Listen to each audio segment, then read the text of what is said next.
Apa yang terjadi sesudah ini diadopsi? Yang terjadi kita bangun sebuah sistem namanya Jaklingko. Teman-teman pernah tahu ini ya, cara kerja Jaklingko? Bapak sekalian, operator kendaraan umum di Jakarta itu ada banyak. Ini operator-operator kendaraan umum. Namanya ada KWK, Metro Mini, dan lain-lain. Ini semua operator. Kemudian di sini namanya penumpang.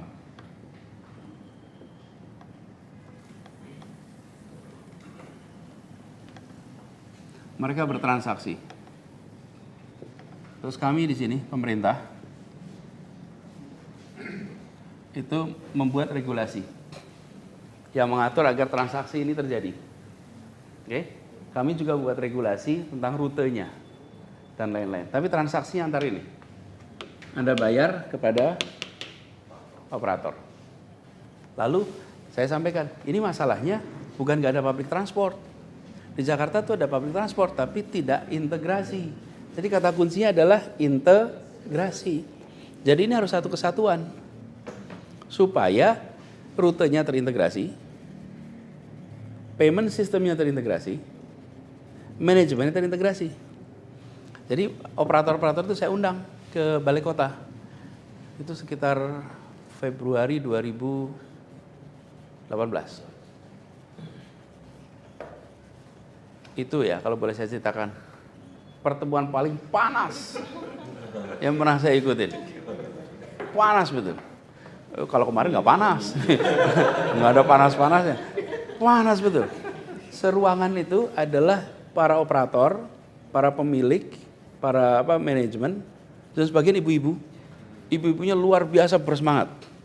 Jadi sangat outspoken. Dan mereka poinnya dua. Satu, Anda tidak fair.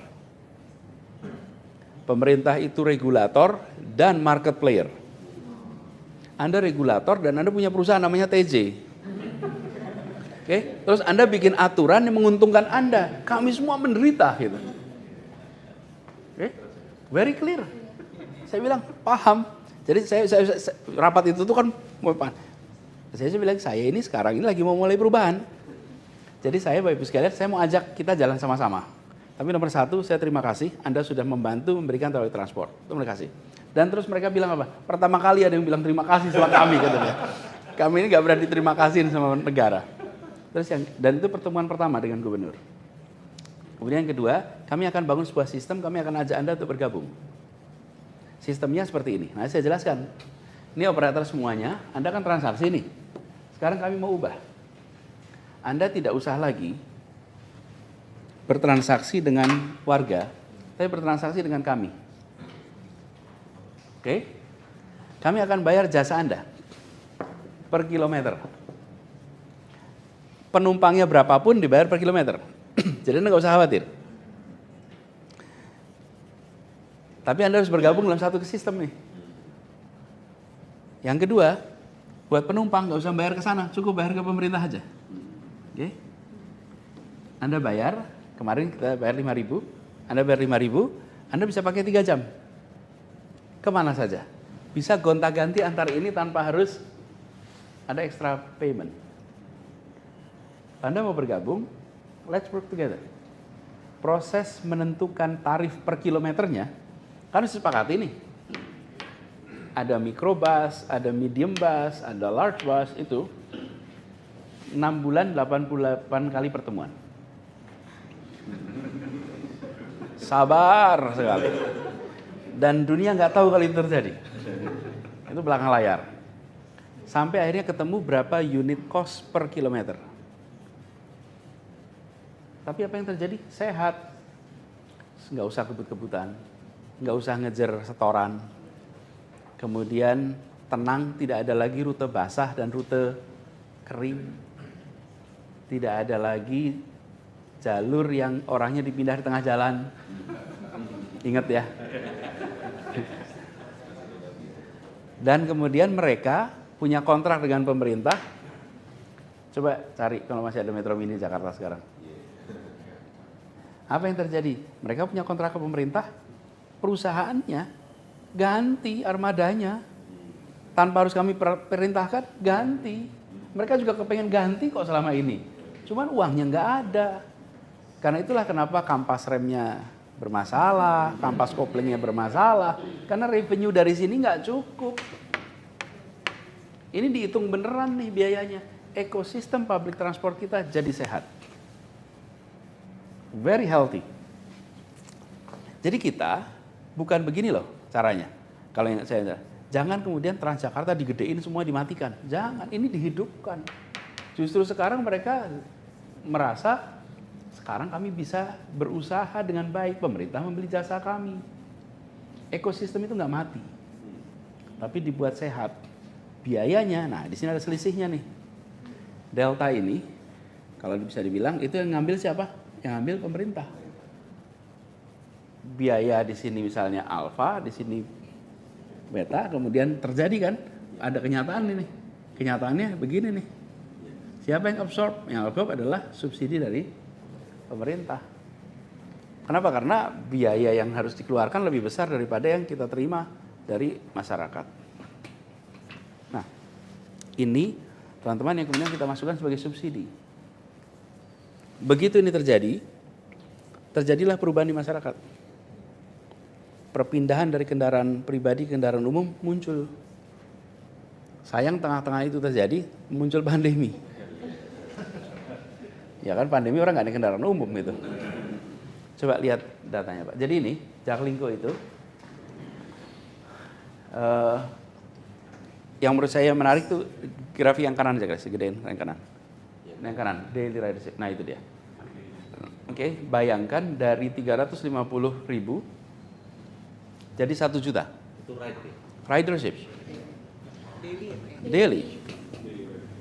Jadi ada 1 orang sekarang yang naik 1 juta orang yang naik kendaraan umum. Nah kita berharap by 2030 4 juta. Kalau 4 juta orang bisa naik kendaraan umum, Jakarta akan menjadi kota di mana biaya mobilitas akan murah. Nah kemudian yang kedua, coverage-nya.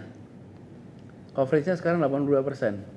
Tahun 2017 hanya 42%. Sekarang 82%, we double the coverage. Kenapa double coverage bisa? Angkot-angkotnya itu datang ke semua tempat tenang. Wong saya dibayar per kilometer kok. Di seluruh dunia kalau kendaraan umum itu cost-nya dihitungnya per kilometer, bukan per penumpang. Kalau enggak pada balapan. Kita ini dari dulu lihat stiker tulisannya sesama bis kota dilarang saling mendahului. Tapi kita nggak menganggap itu masalah gitu loh.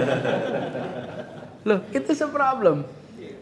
Kok bisa tuh loh sesama bis kota saling mendahului? Ya dia rebutan penumpang. Tapi ini karena kita hidup di Indonesia, saking sudah lamanya kita ini bersama-sama dengan masalah itu, ya kita nggak merasa itu masalah gitu. Padahal itu masalah. Walaupun memang sekarang jadi kurang romantis buat sastrawan. Iya, kan nggak ada asapnya, nggak ada dramanya. Jadi kalau buat penulis itu kurang inspiratif, kaku gitu. Nah, ini efeknya di Jakarta. Walaupun kita hari ini masih punya kemacetan, tapi look at what happened. Congestion level Jakarta 2017, 2018, dan 2019. Itu aja dulu dah. Sebelum ada apa? Pandemi juga. Terus kemudian kita turun ke level, ini adalah ranking kemacetan dunia. Nah, kita, seluruh dunia ngalamin pandemi, bukan hanya kita. Tapi bahwa kita sekarang itu kemacetannya, tingkat kemacetan kita lebih baik daripada Tokyo. Padahal Tokyo itu public transportnya sempurna. What does it tell you? You have perfect public transport, okay? Yet your congestion level is 17 in the world most congested. Artinya public transport maybe is not a substitute for congestion. Okay? Tapi public transport memberikan apa? Certainty. Kalau naik public transport dari sini ke sini 34 menit, udah pasti. Okay? Jadi yang diberikan public transport adalah certainty. Sebuah kota bisnis yang modern yang diperlukan adalah facility that provide you certainty. Kenapa? Ya kalau congestion itu tergantung jumlah mobil dan panjang jalan, bukan soal ada public transport dan tidak. Has nothing to do. It's a simple logic. Nah, maksud saya policy makers nggak boleh bertindak seperti private entity.